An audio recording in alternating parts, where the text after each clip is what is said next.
Parky! Kaya natin. Oh, ay taray, nag-100. Kaya mo, no, hand. So, andito kami ngayon sa may C5. C5 to Mark na. Yan. Villar City. So, balang araw magiging condo na to. Dito na pupunta yung flood control. Joke lang. Ay, joke lang, baka may mambash sa akin. Jogging, badminton, bike, walking. Excuse me. Thank you po. Isa na siguro sa magandang pasyalan dito sa May Las Piñas na napuntahan ko kung saan kahit maraming tao ay pakiramdam ko payapang-payapa, mahangin at feeling ko napaka-presko ang paligid na kung saan ay pwede kang mag-badminton, volleyball, jogging at walking at pwede din mag-biking gaya namin tambayan ng magbabarkada at bonding time ng pamilya.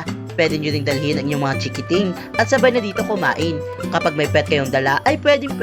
Basta responsible kayo sa sarili nilang dumi. Kaya kung balak nyo mag-date na mag-jowa, ay nako, dapat papuntahan nyo ito. Hi mga kapalangga, sa video na ito ay ako naman inyong ulit samahan. Tara, mag-banding time at mag-bike at gumala dito sa C5 Extension Las Piñas City. Dito lang yan, malapit sa SM Wala nga ito sa plano at napag-desisyonan nga namin na mag-bike at dahil isa nga lang yung bike na meron kami ay nag-arkila na kami para maging dalawa ang bike na aming magagamit.